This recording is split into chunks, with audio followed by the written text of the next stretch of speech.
31 तारीख को मुफ्ती साहब क़िबला का प्रोग्राम होता है जूनागढ़ में, गुजरात में जो जूनागढ़ है वहाँ प्रोग्राम होता है।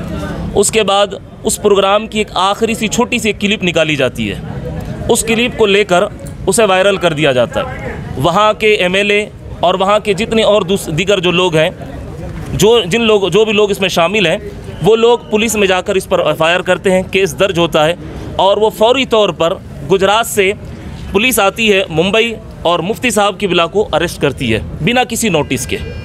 हालांकि आप कोर्ट का अगर देखेंगे, कानून के हिसाब से अगर देखेंगे तो एडवांस में नोटिस देना ये ज़रूरी है, लाजमी है।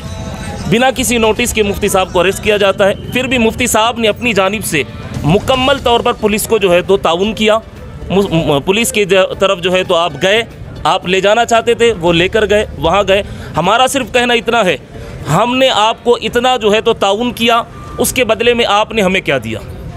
जंतर मंतर पर हमारे ताल्लुक़ से क्या कुछ नहीं हुआ मौजूद है। दिल्ली के अंदर क्या कुछ नहीं हुआ वो मौजूद है। नरसिंगा नंद ने क्या कुछ नहीं कहा वो मौजूद है। नुपुर शर्मा ने क्या कहा वो मौजूद है। और दिगर लोगों ने, टी राजा और सुदर्शन चैनल के जो एंकर या मालिक जो भी हैं, उस बंदे ने क्या कुछ नहीं कहा। ये सारी चीज़ें मौजूद हैं। तो इनके लिए एक अलग कानून और हमारे लिए एक अलग कानून, ये कैसे? ऐसा क्या मौलाना ने कहा था जिसकी वजह से प्रशासन को ये कदम उनके लिए उठाना पड़ा? मौलाना का जो है ना, आखिर में क्लिप को छोटा सा काटा गया है और उसके अंदर मौलाना ने एक जुमला कहा था कि आज जो है वक्त है, कुत्तों का वक्त है, हमारा दौर आएगा। बल्कि अगर उसके पूरे वीडियो को अगर देखा जाए तो मौलाना फ़लस्तीन के हवाले से बयान दे रहे थे कि पिछले 100 दिनों से, तकरीबन उससे ज़्यादा के अरसे से ये मामला चल रहा है फ़लस्तीन के अंदर कि फ़लस्तीन के छोटे छोटे बच्चों को जो है तो बिलखता हुआ छोड़कर छोटे छोटे बच्चों पर नाहक जुल्म किया जा रहा है, उन्हें काटा जा रहा है, मारा जा रहा है। उसके ऊपर मुफ्ती साहब क़िबला अपनी जो है तो अपनी तरफ से बयान दे रहे थे। तो उसमें आखिर में मुफ्ती साहब क़िबला ने कहा कि जो कुछ मामला तुम कर रहे हो तुम कर लो, लेकिन आज तुम्हारा दौर है। तो आपने उनसे कहा कि कुत्तों का दौर है, लेकिन आने वाले वक्तों में हमारा दौर आएगा। ये वक्त उनका है। ये वक्त हुकूमत के लिए नहीं कहा था और ना ही या किसी धर्म के लिए कहा, किसी के लिए नहीं कहा मुफ्ती साहब ने। मुफ्ती साहब का बयान अगर आप पूरा सुनेंगे, वो मौजूद है, वो क्लिप्स मौजूद है, वो वीडियो मौजूद है, अगर आप देखेंगे तो वो फ़लस्तीन के लिए है। फ़लस्तीन में जो कुछ हो रहा है उसके लिए मुफ्ती साहब क़िबला ने कहा था, लेकिन यहाँ मामला कुछ और हुआ।